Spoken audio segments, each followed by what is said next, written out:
Welcome to yet another episode of Black Man's Spy, and we are still on the Trump indictment. And with that, I want to welcome all of my new subscribers, YouTube, Substack, and anybody else, even some of you who might be seeing this on TikTok. It's important you understand what's going on, so I'm going to try to make this quick and concise as possible. Now that Donald Trump has been indicted for a third time, and may, in fact, be indicted for a fourth time by the Fulton County grand jury in Georgia, I want to talk a little bit about something that's near and dear to my heart. And I touched on it in my last flash traffic about Trump's indictment with my book, They Want to Kill Americans. It is starting to get very serious, some of the threats that are coming outside of Trump world and from Donald Trump himself.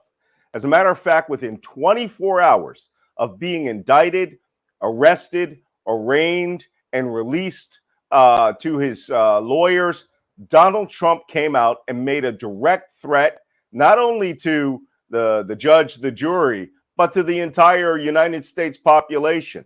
This is what he wrote. If you go after me, I'm coming after you. That threat could be seen to be against everyone who is not part of Trump world. Well, Trump world took it very, very seriously. I spent the last few days monitoring Trump world traffic, and they are getting riled up and starting to use very angry, violent rhetoric, pointing its way towards civil war. I don't use that phrase lightly. I know I've written a whole book about the Trump insurgency in the United States, or the Titus, as I call them. But the people who we thought were cowed a couple of years ago with the 1,000 arrests and 800 or some odd convictions of the insurrectionists who took over the Capitol, we thought that had pretty much calmed down some of the more militant branches of Trump world. That is not true. What we are seeing now is Donald Trump is starting to stoke his base to commit essentially other acts of intimidation and violence. He has threatened the special prosecutor, Jack Smith, his family. He has called out members of Congress. He has even called out the judge in one of his cases. So what I'd like to do is give you a small touch of how serious this is. The next day, the special counsel wasn't having it. Jack Smith immediately wrote to Judge Chutkan, who Donald Trump has never met. He won't be seeing that judge until the 28th of August. He asked for him to essentially place a protective order against Trump and his lawyers, which is designed to make sure that he doesn't reveal any information that's being given to him under discovery. This is one step away from a gag order. Trump's lawyers on Saturday came back and said, "Oh, we don't have time for this. We'd like this pushed back a few days." But his lawyer had time to go on 8 news programs on Sunday. The judge immediately came back to show that she is not playing games, shut it down, and said 5 p.m. on Monday, you will have to explain why there should not be a protective order placed against Donald Trump. This, of course, excited Trump world. Here's another thing that Trump came out with. He immediately started attacking Judge Chutkan. There is no way I can get a fair trial with the judge assigned to the ridiculous freedom of speech, fair elections case. Everybody knows this, and so does she. We will be immediately asking for a recusal of this judge on very powerful grounds, and likewise for a venue change out of Washington, D.C. In fact, Trump's lawyers want this moved to West Virginia. Problem is, the law states you are indicted and tried in the area or the jurisdiction of where you committed those crimes, period, bar none, right? It's only in extraordinary circumstances that they would remove it. But Trump is now playing the audience. He doesn't care. Another person who came out and started mimicking Donald Trump's threats was cartoonist Scott Adams. If any of you have seen the cartoon Dilbert, this guy is a crazy right-wing extremist, pro-Trump advocate who many times has written racist, anti-Semitic comments, including one a few months ago where he said white people cannot live around black people and that white people should immediately move away from them.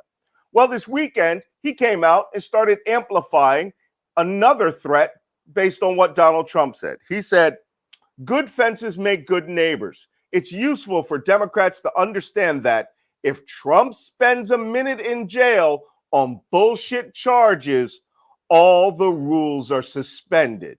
We're a safer country with that clear understanding. Hashtag too far.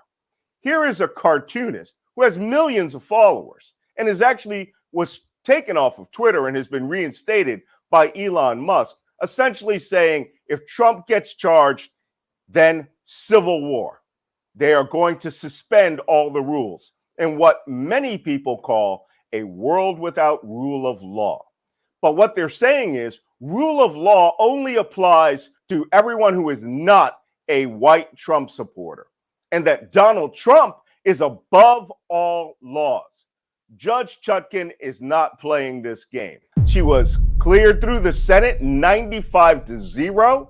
She has been on the bench for 10 years. She is a highly respected jurist. And here's the problem. She is treating Donald Trump the way any other citizen in America should be treated.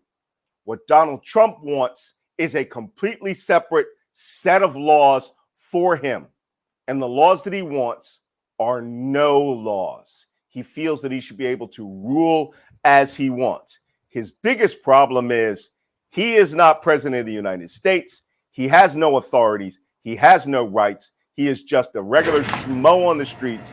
And it doesn't matter whether he was, selling an odd pack of cigarettes or crack cocaine or attempting to overthrow the government of the United States. The laws need to treat him exactly the same. But for Scott Adams and Donald Trump's followers, they're willing to destroy the United States for one man. They want the laws to no longer apply to them. This is what dictatorship is. This is what tyranny is. So be prepared for another flash traffic, following up what happens after Judge Chutkan gives him whatever sanctions are coming to him. Let's see if it's a gag order. Another judge, the one who arraigned him, warned Donald Trump he could have his bail revoked and could be incarcerated for a period of time if he continues on and continues to commit more crimes. It's quite possible that the special counsel could, in fact, right now be drafting up witness intimidation crime for another superseding indictment to be placed against Trump. One argument that's going on out in Trump land is that Donald Trump should and could go to jail, and that, like Adolf Hitler before him, or in their crazy minds, like Martin Luther King, he should go to jail for 30 to 60 days and incite his base and show that he's being unfairly dealt with by the judiciary. The problem is this happens a million times a day. Go watch court cam. You can see people go to jail for contempt and violating the rules because they're common accused persons who become criminals through the contempt statutes. I don't know what's in his mind. I don't know what's going to come down this week. All I know is we need to start taking seriously that this could all culminate into one or a series of armed threats against the judiciary, the special counsel, or against common citizens. This is far too removed from being normal. We are in a circumstance where at some point, someone we don't know about who is plotting secretly could be waiting to make the first shot in an American second civil war and think of themselves as patriots at like Lexington and Concord. These people are armed, they're stupid, and they're dangerous. Well, stay tuned for the next edition of Black Man Spy. Find us on YouTube, find us on Substack. We're going to start posting shorter ones on TikTok. So we'll see you next time, and let's hope it's a peaceful period in between.